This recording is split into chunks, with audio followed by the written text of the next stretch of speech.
Hey everyone. Thanks for listening to Event Mavericks, a place where we challenge assumptions and garner solutions in event management. Let's dive in. Hey guys, what's up? It's Rachel and Sarah, joined by Joshua on our Event Mavericks podcast. Thanks for plugging in, taking a listen. We are actually going to tackle the topic of AV today with our buddy Joshua. So Joshua is part of the Imprint team, and he's stellar and part of the tech production team at Imprint. Brings a lot of huge wealth of knowledge, lots of diversity in his background. And so we're going to tackle some AV topics today, which I think is really important because it's something that we have to do and be a part of as planners. But I would say it's also something that not everybody has a lot of inside working knowledge for. So it's nice to we're going to do some insider trading. What's up? Let's do this. Okay. So I'm going to, and I should say, of course, I'm joined by Sarah, right? So Sarah and I are now joined by Joshua. Anyway. Okay. So lay it on us, Joshua. Tell us all the things. So we have 3 topics to discuss today, but I'm going to kick it off to him for the first one, which is just, I think, AV awareness, right? Like digging in, things to consider, like, let's do it. Absolutely. Do it. Well, thanks for having me, guys. Really appreciate it. Great intro. I sound so cool. It's really nice. Right? For all of our major downloaders. Whoop, whoop. But yeah, we'll get right into the problems first, and then we'll end happy, I think. So I think that's a good way to do it. Bad news first, happy always. Endings. I think the biggest thing, coming from an AV company in the past myself, the one thing you're always going to hear is trucking, right? And I think a lot of people don't want to talk about it anymore because it's very hard and it's a hard cost to avoid. But today we're going to talk a little bit about how to get around that potentially, having kind of that knowledge from where I come from. And I saw this poll you guys did about pursuing multi-year contracts, and that's still probably the majority of people are still going after that, even post-COVID. And I love that because that was the first way that we would tackle that issue always, right? So if I have a consistent show that I can get even my AV company on for 3 years, and my client on for 3 years, the first thing I'm going to do is ask for that to be a concession, whether it's 1 truck, whether it's 2 trucks, whatever you can get out of it. I think it depends on the size of the event. But if you don't ask, you're not going to get it. And I think there's a lot of companies in AV who are happy to offer that concession, especially with a multi-year deal. Right. So that's nice. the first way I would tackle that. And when you're saying like trucking for some of the listeners, right? If you're just you're a planner, right? A lot of times we hire the Joshuas in the world to help us through the AV side. I think I know enough to be dangerous, and that's not always a good thing because then you just like, muck it up even more, right? Okay. I love it, it's like, no, okay. You have good ideas though because of it. I love it. Yeah, well, I say tread lightly. Anywho, with that though, like something for them to be aware of, how would they see that? So for example, for some of the listeners out there, right? If they're looking at agreements, or to your point, looking at a multi-year agreement, what would they be looking for? I mean, can they actually line item out less trucks or less trucking, or do they maybe is it called consolidation of goods? Like, what is it that they should be? And now everyone listening, of course, we would want you to like tap in, like for us, that's why we have Joshua and the team, because that's what they do. And that's why they would advocate. But if you are flying solo, right, what are some of those things when you're talking about that? What should they look for? Like, what would it be called? So that was my first point, is that's what we help people with. But yeah, if you are solo, I think it really depends on the client and the AV company. If it's a good AV company, they're going to do what the client wants to do, right? Business wise. That's what all good companies do, is we work for the client, right? So I think it's more what your client wants to do, because a lot of clients don't want to even see the words trucking. Right. So now it's kind of up to you as the planner or the agency to go to your AV vendor and see how they can make that problem go away. It might be just a line item trucking discount. So if your trucking is $15K, it might say right below that, okay, trucking discount minus $15K, right? Some people want to make sure that their books are really solid and they're not hiding anything for audits, things like that. I totally understand. Some people will just not even put it on there, and they'll just take it out of equipment or whatever it might be, right? So I think there's a lot of ways to do it. I think it's just really what the client wants to see, and making sure it stays consistent after that. Right. And would you say like that could be also considered like a delivery line item, right? Because Sure. a lot of times you do that and equipment, it goes beyond AV, right? There's a delivery line item or things to consider when it does that. That's interesting. Okay. Sorry. Didn't mean to derail. I was just trying to like dig in. That's good. Okay. It's so what else interesting is how on your it always Yeah. comes down to pricing transparency, right? Asking your client, how do they prefer their pricing? That's a lot of it comes down to that. Absolutely. You're doing Yep. double work if you don't ask that right up front. Yep. You know, Yep. Transparency, I mean, sales, AV, everything. Yep. It's all the Everything. Yeah. same. Yep. Yeah, totally. So what else outside of that would you say are some other little watch outs before we get into our next two topics? Are there any other watch Totally. outs or things to consider? Yeah, I made a list. So Yeah, let's hear it. Okay, great. Do I it. made a list. Lay it on us. Let's hear it. Well, for people like us, that's one of our benefits, right? Is that we Right. have a large network of people, right? Clients can come to us. We don't have to necessarily truck all the time. We know a lot of partners that have multiple offices or they're very regional. We know different companies all across the country that we've already vetted and have, been able to bring into shows in the past. So and the clients trust us to pick those good people, right? Now, if again, you're flying solo, you might not have that ability. You can still use your network, right, to find these people. You can look at other big ticket items being sourced locally, maybe. So you might want to truck your AV company, but you might want to ask them like, hey, for things like truss, for things like big scenic, these other really heavy items that take up a lot of truck space, source that kind of stuff locally that is really not super pivotal to the production itself. Like truss is truss, right? Yeah. You don't have to truck that across the Yeah. country. Like Right. you can easily find a vendor anywhere Right. in the US for that. I Right. think future forward, I think gear itself is just getting much smaller in general. So as things shrink down, that's also going to reserve truck space, right? But yeah, definitely getting those big ticket items from your local vendors, not shipping them across country. That's going to save a lot of space and hopefully Right. some dollars on the truck size or the number of trucks. Right. Because you might get pushed into 2 semis when really you could fit it into one if you didn't bring a 45-foot screen, you didn't bring 40 sticks of truss, right? Yeah, that's interesting. That also goes into, that could lead into a couple of different Yeah. I was going to say that. pathways. With sustainability, we talk about that a lot. Yeah. It's a trickle down effect too, because you're saving money on trucking and a lot of our clients have sustainability initiatives too. So it helps with that as well. So there's a double whammy there. So that's nice. Absolutely. Yeah. We love Yeah, double that's a good whammies. one. That's like Yep. a 2-in-1 Yeah. conditioner, Yeah. Absolutely. I think it's interesting from a planner perspective, again, how much in the weeds you are with this kind of stuff. But then to your point, like, you're right, trust is trust. So why would we ship trust from Yeah. one city to another when we could just source it? Whereas like the people, the labor, potentially that's what you want to hire to fly in The or experts. support, right? Yeah. Like weighing out like where are you going to spend your money? You invest in the right labor, the right, tech leads, the right producers, that's what because the trust, to your point, is the trust, but it's the people who touch it that actually Exactly. and put it up and do all the things that really make the difference. So it's a good call out when you think, as a planner, if you're thinking through some of those pieces. So good one. What's a next good on the one. list? That was the big ones I had. Okay. Again, I think the partnership is always key, right? Yeah. Just finding vendors willing to work with you. We've had vendors tell us straight to our face they're just not going to consider that, which to me is crazy.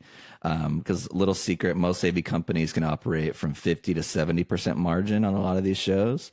So there's a margin to be taken out for a cost like that. And if you don't ask, you're not going to get it. But I think Right. a lot of these good partners will be happy to Right. at least minimize that cost for you. Right. And really, to your point, like minimizing costs, and again, it's the priority. Like it just made me even think when you were talking about their margin and the equipment, which, it's also the thought process around it's the content, it's what's coming out of the equipment that really matters, right? So it's how it's being written, presented, and then ensuring that you're getting the right equipment to execute the dream in a way that, and again, we're talking like these are just inanimate things, right? The equipment is, but there's a cost to it, but then it's the other side of it that, anyways, I could go down so many, it doesn't even we don't need to do that. We're moving on. Moving on. I can hear our producer right now, like, don't do it. I know, he's like, finish your topic before you.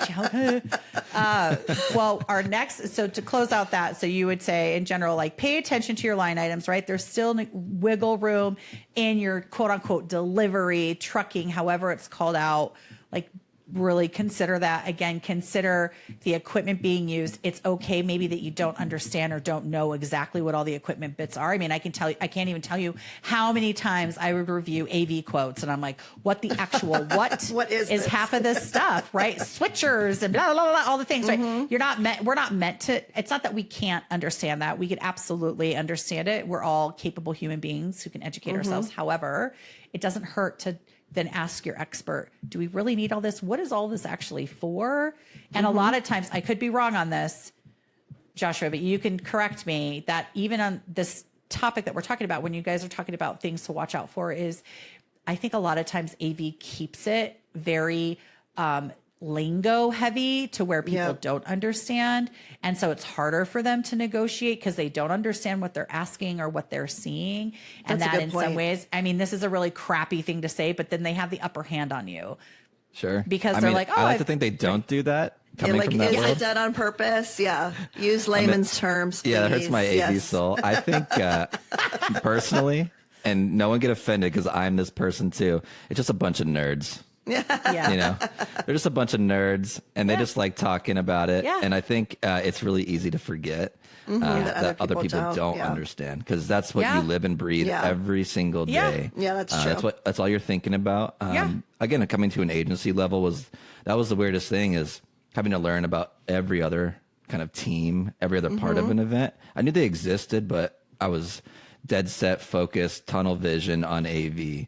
And when you get into that, the jargon's so natural. You're talking to so many people a day that just know those terms. I would say that's some coaching for AV people, is just to understand that if you can be patronizing almost if you're not careful, right? That's you can come across really bad. And it's so you not should be meant careful. to. Yeah, but maybe there are people out there who use it for an upper hand, but don't do that. Tisk, tisk. I know, really. It's amazing when you actually educate people how much they actually want to partner with you more. I know, what a concept. Something transparency. So weird. Yes. So weird. Weird. Anywho, okay. So second topic is exclusives.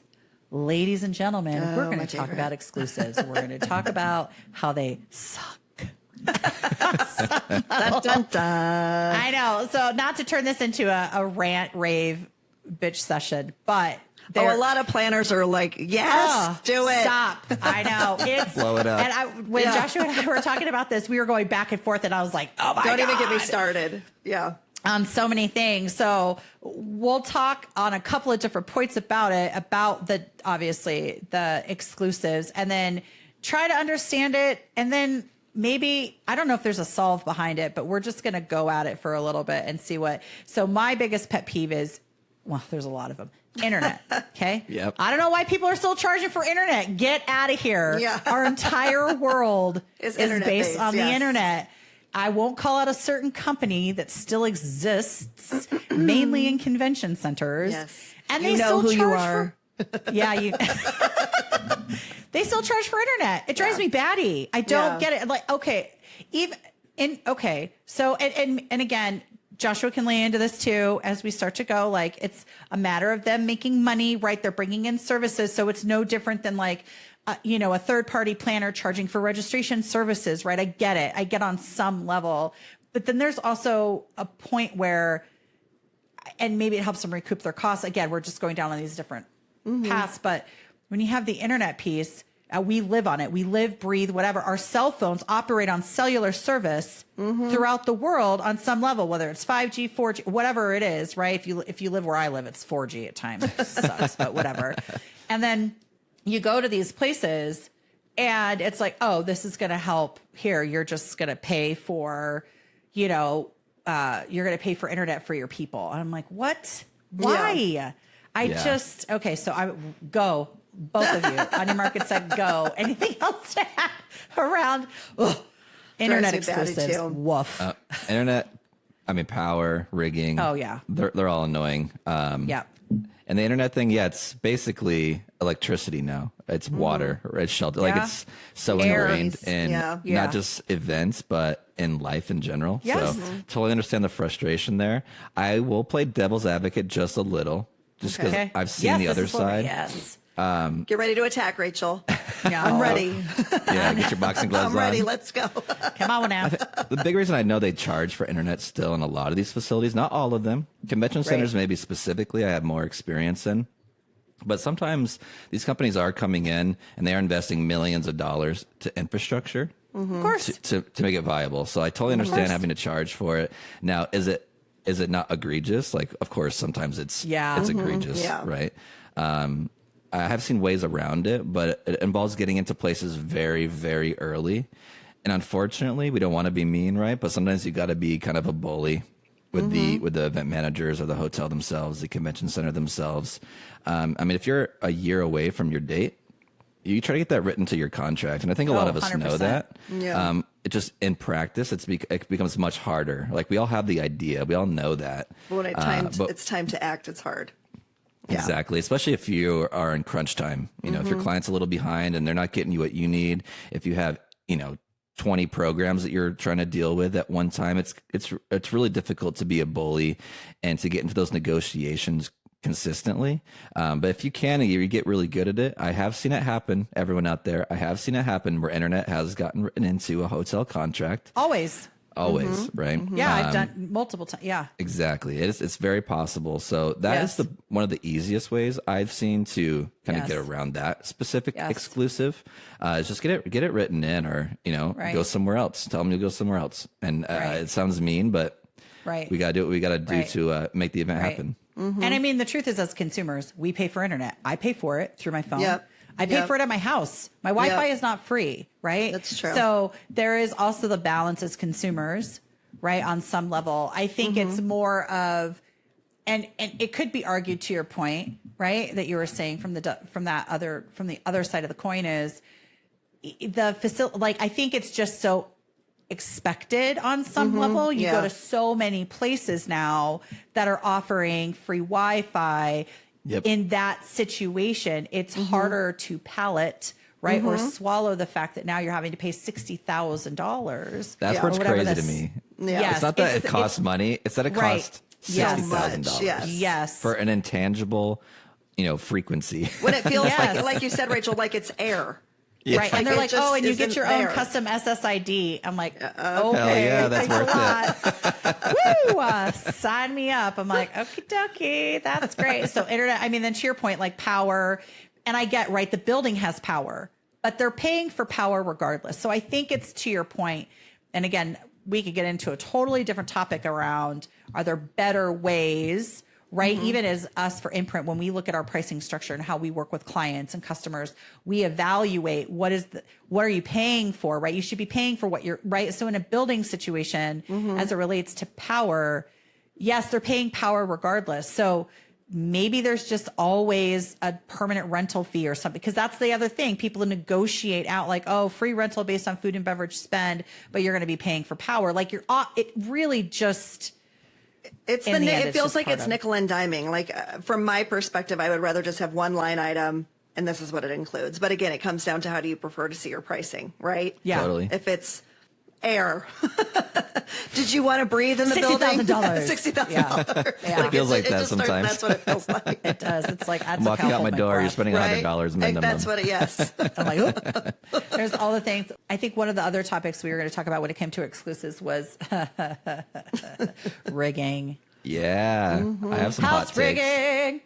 Oh yeah, rigging. yeah. I mean, that comes into my world. I mean, power too. The Sure. other power thing that's nice is as things become more LED, we do need less power. Yeah, So that's hopefully great. that doesn't mean they raise pricing on power, because we're using it less. Less. But the Wait rigging, till solar plays into that.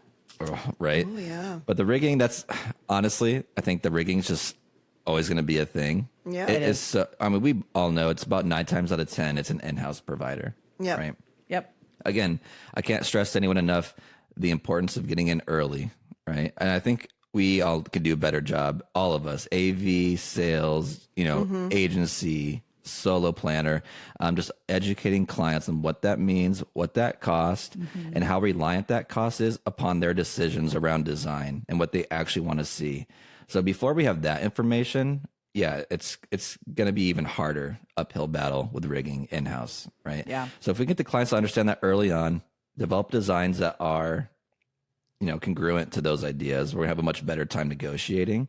Now, I will give a little insider trick that I've seen work in the past. Listen up. I know. I'm going to get in trouble for this. So in the past, me or maybe someone else, maybe not me. I'm asking for a friend. Asking for a friend, yeah. So I had this rigging design. I know personally I need 25 points for this design, maybe 20 points, whatever it is, right? Yeah. So I'll actually go and I'll do a drawing of 50 points. I'll request double the amount that I actually need, right? And then I'll get pricing on that from the in-house. And then I'll go back later. I say, hey, we changed the whole damn design. Client hated it. I actually need 25 points, so please just cut this in half, right? And people get pretty upset about that, but that's a way to kind of catch them in the pricing war. So like, good. Hey, if you want to be an offense, I'll be an offense too. Like we can play Yep. games. So that I've seen that be pretty effective. I'm not saying I've done that in the past, but Yes, yeah. And then they're like, you walked right into my trap. yes, exactly. So rigging's gonna be in-house. Who knew Joshua was the villain? Sometimes you got to be, all right. Yeah, right. No, I get it. Yeah, But that's funny. probably the most effective strategy I've seen for the rigging portion.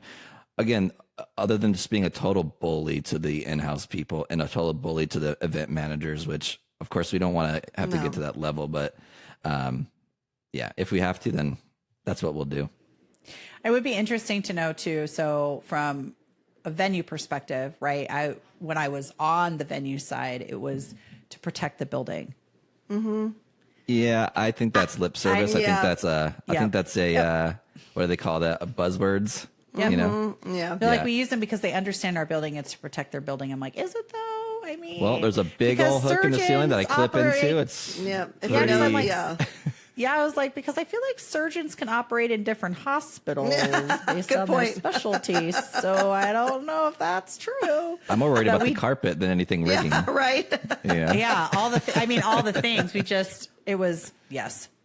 I mean, It was everything just has an engineering stamp. Everyone has best practices. Every Right. outside rigging company has licensing and insurance. Right. I think that's total lip service. I'd be Right. happy to call someone out on that because it doesn't make sense. But where does that conversation go beyond that? Yep. Probably nowhere. Yep. That's probably more fun to argue about over cocktails. Yeah, I feel like it's more of a liability thing. Like knowing the people in-house that are working that are covered under your policy, that I could understand more, right? From having, I don't know how that works that I can understand more. Like this is the in-house provider that's covered under our umbrella insurance. If something was to happen, that makes more sense to me. I don't know. I'm not an insurance. I but think it's also just like from a venue stand, like I could see it too as depending on who's doing it, right? To your point, if there's something that happens, let's say for whatever reason, there is a faulty or something happens and there's damage. What recourse does the venue have? Yeah. Potentially on whoever yes, you have to have a COI when you come into the property, all the things, but that recourse of an outside vendor I'm sure on it's a lot situations harder. like that is harder probably to recoup. So everyone's playing both sides of the coin on this particular topic. But I think really when it comes down to like the underlining thing is just be transparent. Don't say that it's to protect the building because that's like, No, it's for 51% commission. That's what it's for. Let's be there's honest. that. Yeah. Ba-dum, boom. And it's out. Cat's out of the bag, folks. Cat's out of the bag, and the elephant is up in this room. Yeah. We're gonna be real today. It's AV. Let's go. Yeah, really. I mean, and then I think the other thing we had on the list too was breakouts. The exclusives on breakouts. Oh, sure. Yes. Breakouts. Yeah. I forgot about that one. Yeah, which is interesting. Again, coming from the venue side, planner's perspective, I could see either way, right? So I appreciate, because venues would probably lose business if they said they had to be exclusive on general session, because based on some of course. the events that I've either done, there's no way they have there's no way. So they would lose, right, out on specific things like that. However, For breakouts, I understand why they do that, because there's less emphasis in some ways on the not on the content, that's wrong, how the content is actually distributed or at least produced to the audience. And so they're like, breakouts could be exclusive. But coming from a planner standpoint, that's also a challenge too, because we still have, or had when I was, we still had our partners that worked with, in our case, that we're talking about marketing brand teams who were talking through. So it wasn't just a projector, right? It wasn't just this LED monitor and then like somebody up there clicking a PowerPoint. Like it was beyond that. So, and we were already, to Joshua's point earlier, trucking in parts of our equipment. So it's an interesting balance between the breakouts. So I wish that there was a way to analyze that for your clients where you're able to get client centric and know that maybe this particular client does need something super simple. So why would they need to bring somebody from the outside in versus there's other clients that do need to bring in, because there might be specific pieces. But then again, it could boil down to content. I'm saying all the things because I've seen it. I'm on the fence about the breakout things. I think it's obnoxious because you're taking away the choice. Yep. Yeah. And they're introducing another, pain point for a client potentially. Yes. So instead of just going through the one company, I mean, with us, they could go through the one company, right? We're going to manage the whole thing still. Right. But if they're having to do this on their own, I mean, now they have this company for that. They got that company for that. It's kind of annoying. The bigger issue I see is when you do kind of brand your breakouts similar to your general session, which I have seen. Yeah, sometimes it's a tripod screen. Sure. Without even a microphone sometimes. Right. Like, who cares? Yeah. Right. Right. Except for the AV company who lost out on X dollars, right? Yeah. Of course, like they're not happy about that either. Of course. But yeah, if you're trying to brand your breakouts with some nice scenic or, some kind of branded walls to match the general session look, now it's going to be a little difficult to manage that through the in-house separately. Right. And my biggest point always with the in-house, or my selling point against them, not to say that they're all terrible, but my point is that you're never going to know. You could go to Dallas for a company and be like, oh, they were amazing. And you go to Miami and they're like, they were horrible, and consistency. it's kind of a crapshoot. Yeah, the consistency just isn't there, unfortunately. And that's, for me, why I would always be scared giving breakouts just to the in-house. Not saying they're going to do a bad job or a good job. It's just, how do I know until it happens? Gamble, baby. Yeah. And we're control freaks in the events world, right? So having to give away any kind of control, even if it's just breakouts, like to me, that's still important. Yeah. And breakouts are still a big piece of the event. I think arguably they could be even more important than a general session. Oh, yeah. Agreed. Because it's, again, that's what it is. It's very general, right? I mean, you're at a medical conference, it's very general. Now you're going to go to your breakouts and you're going to really learn what you came for. Right. So those could arguably, be more important than a general session. And I do get a little stressed having to go through an in-house exclusive breakout, unfortunately. Yeah. Joshua, sorry, Rachel. Joshua, have you seen those written into a contract where those have been negotiated? Yes. Breakouts? Yeah. Okay. Absolutely. Yep. Okay. You have more luck getting away from that because they can flex rules. I know it's in their quote unquote contracts with the hotels, right? Or like, oh, these are always exclusive on X.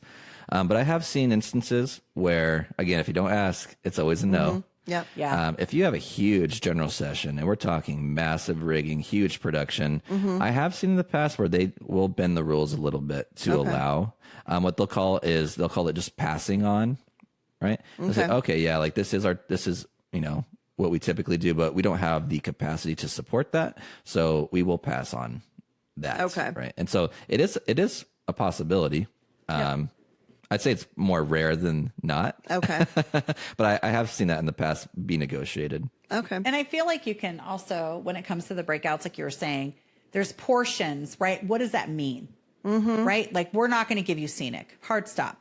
Yep. Fine.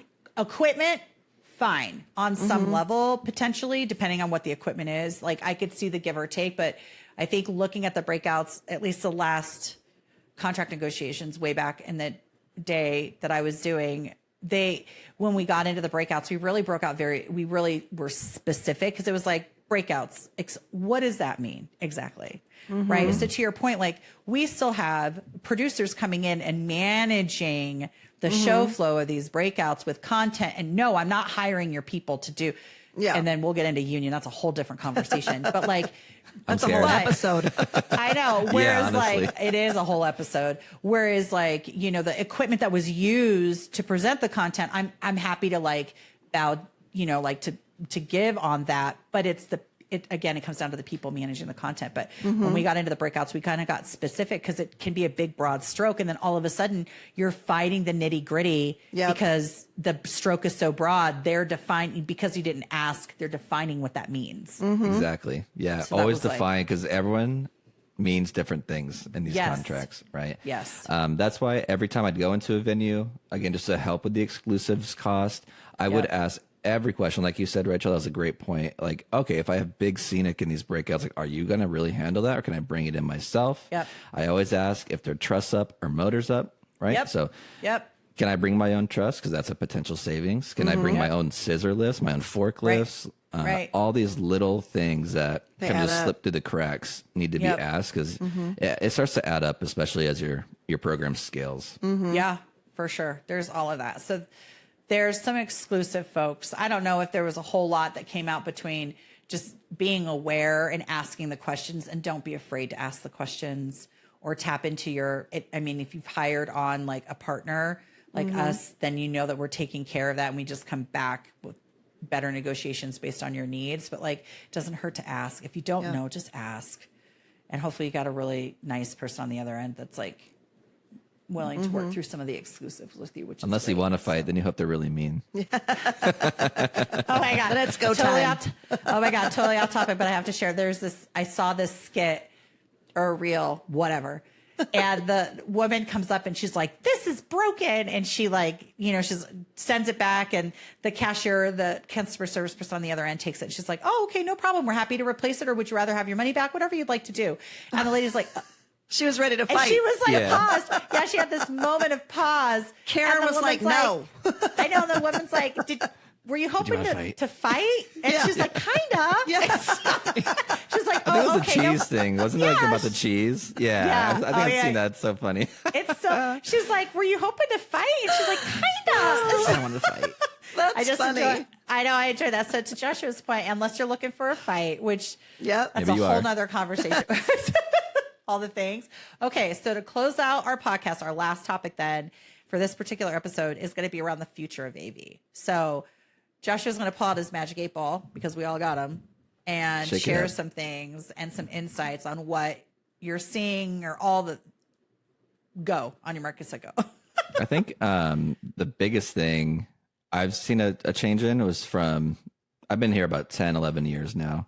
I have been seeing LED just exploding in these last 10 years. So every year it seems like it gets bigger, cheaper, right? So I am starting to see a lot more stage designs focus on the LED aspect. And I'm talking specifically like LED video wall panels. I mean, the scenic is getting so heavy with those because they're cheap. They're getting lighter. They're easier to use, right? So you're seeing, you know, cool like LED ceilings. You're seeing towers. You're seeing, you know, cornered LED with great pixel pitches, right? You're seeing transparent LED be used a lot now in, you know, music production, live event production. All these crazy things are coming out that just let creatives do what they do best and make really cool experiences. Another thing I've seen has been these flexible LED. And there's some companies now, if you don't have the protective film on, which, you know, depends what you're doing with it, you can wrap a paint can, right? That's like how tight. Oh, that's right. That's how tight you can wrap something, right? So now you start to open up all these possibilities that weren't necessarily there before, or you had to use maybe projection, which you need a lot more room for than LED, right? So they're becoming really, you know, friendly on the cost. And then now you're starting to see even more creative things like in Times Square with the forced perspective LED outdoors, right? So I think going forward, you're going to see this more and more and more. I know there's AV companies out there even offering them at cost equivalent to projection, just because they're trying to eliminate a lot of their fleet of projection. Sure. Right. So you can even ask those kind of questions and keep your eyes open for that, because I think that's going to be a big part of the future, is just more LED, which I'm for it. Yeah, I'm here for this. And I know when we were talking earlier, and Sarah, if you will talk a little bit about what you were saying, just we have some stats, but I was also throwing out the AI thing because obviously AI comes into play and everyone uses it differently. And I think we all know right where we're at right now, everyone sort of uses it for the same things, right? Because we're trying to understand what really is where can it go? And so, I mean, I can just in some limited knowledge that I have in usage, right? I'm not, yes, to your point, Joshua, I think you were saying earlier when we were sort of prepping for this call, like there could be like, you could run a show through it, right? Put through your script and sure, do that high level stuff. But I think the way that things are going into I think it's going to change content. I think how content is going to be showcased, how it's going to be produced and created. I think it's going to have a big hand in that.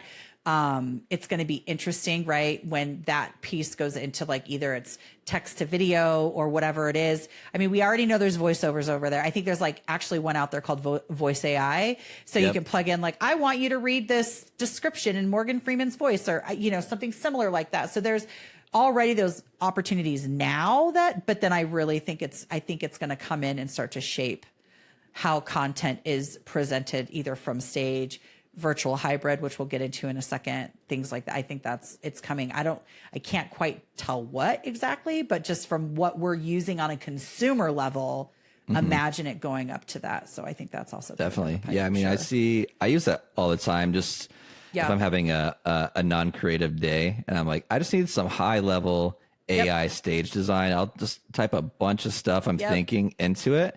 And a lot of times, honestly, it's nothing you can use, right? Totally. But what's nice about it is it's kind of a little sounding board, right? So you put all these thoughts you have, let it spit something out, and you can immediately go, I don't like that. Or, oh, that one tiny piece of that is actually really cool. Right.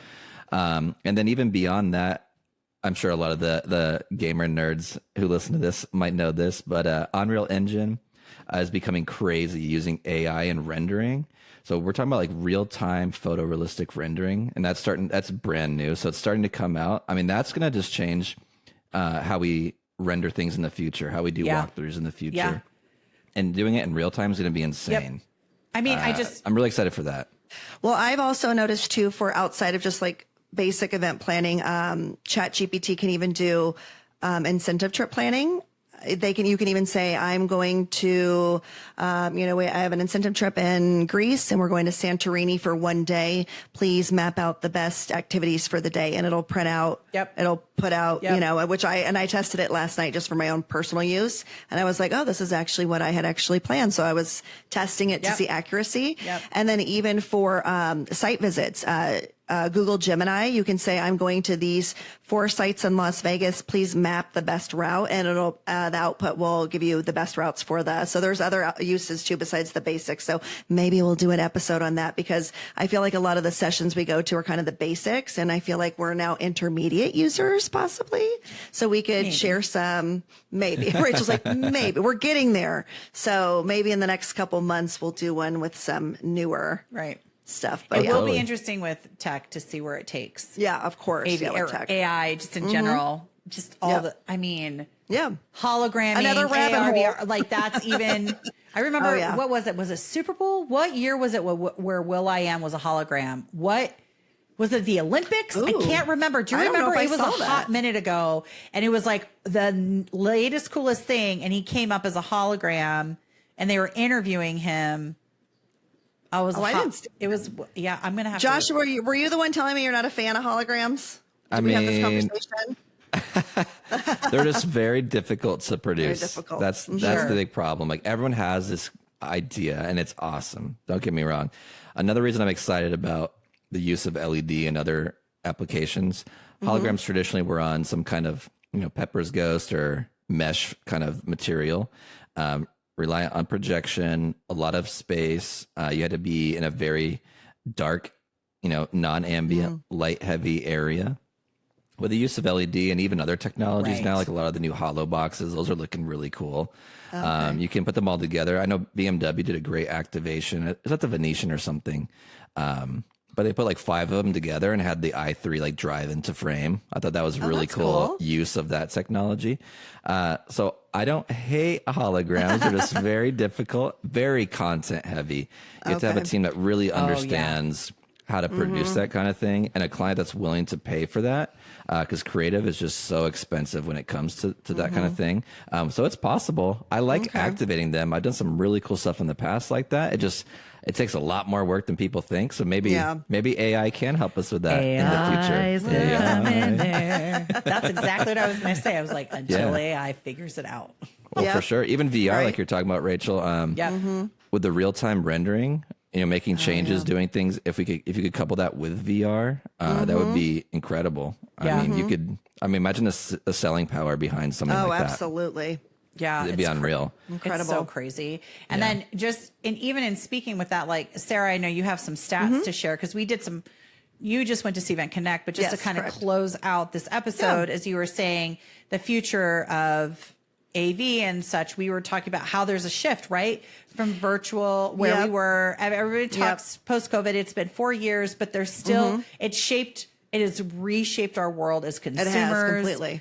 How we mix and mingle, like it's but it's interesting. So what are some of the stats? Well, of course. So obviously pre-COVID, it was mostly in person, right? So then as we all know, COVID hits, it's all virtual. And so the pendulum has kind of swung from in person to virtual, and now it's kind of settling here in the hybrid world. So I thought it was interesting at CVIT in January of 2022. This is, of course, from their own data set.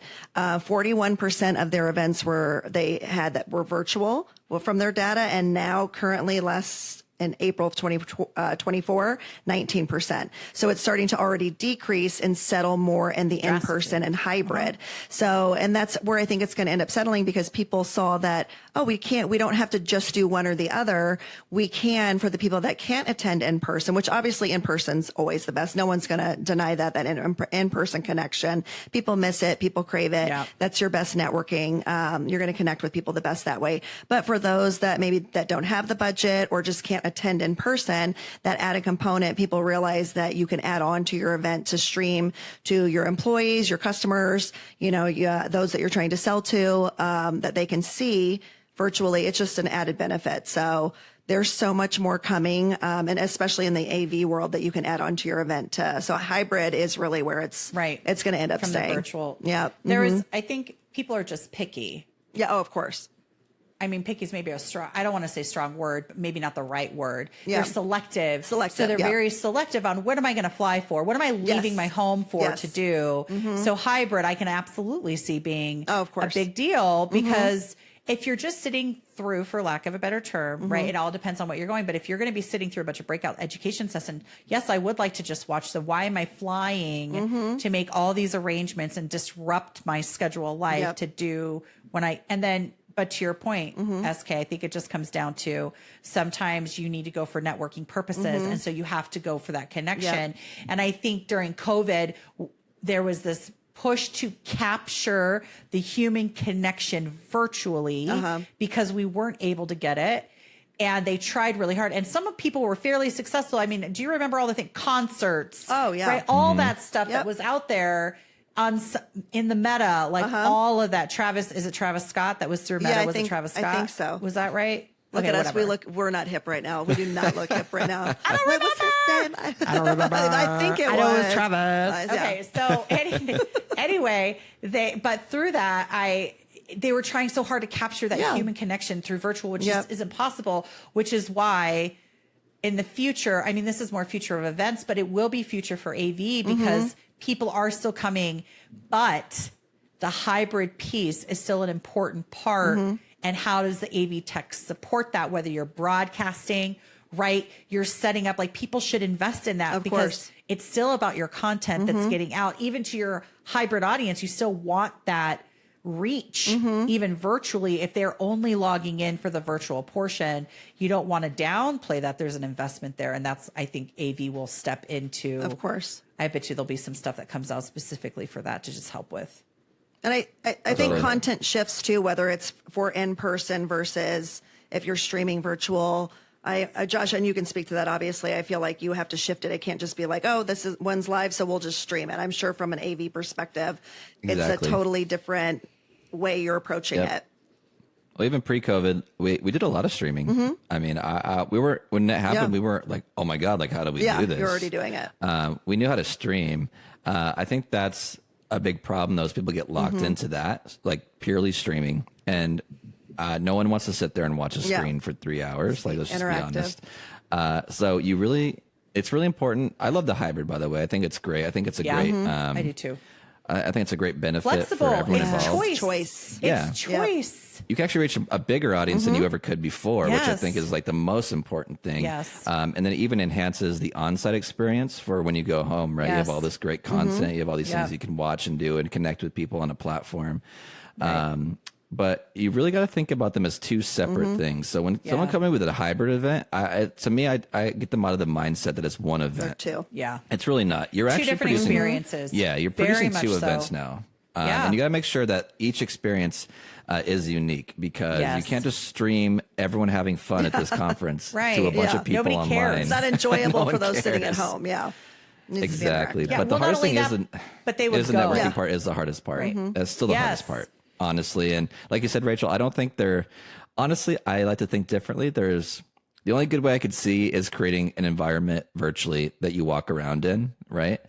Because the hardest thing I've seen for virtual or hybrid, whatever we want to call it, networking, over the internet, is you can't get, like, even four of us in a room, like we're sitting here now, trying to have separate conversations would be impossible, right? So you need something like a proximity chat to where you can like approach people and only be involved in that conversation, right? That's the hardest thing that has not been solved, really, unless you create a 3D world that people can walk around, like the game Second Life back in the day. Yeah. Like, you almost need that in a platform if you want true network, like organic networking to take place. So until everyone has VR headsets and stuff, it's going to be a little difficult. I was going to say, everybody, welcome back when you come back next year and Imprint has a 3D meeting room space. Yeah, everyone has a MetaQuest. Hey, we could do it. We could do it.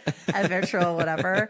It is pretty fascinating. So so to close out this episode with all of us and the talk around AV. So really high level in the first piece, Joshua, obviously you called out like making sure you understand what you're paying for, where you can negotiate, right? Trucking, like you said, delivery, ask the questions if you don't know, hire somebody who's an advocate. Again, it's not that you can't do it. Just ask yourself, should you be doing it? Right. I think so many times we take it upon ourselves to do it because we feel like we should absolutely know about this. But then I don't go out and, again, I'm going to use the same analogy, perform surgery. That's not what I'm trained to do. I'm not going to watch a couple YouTube videos and hope for the best. It's just not going to work.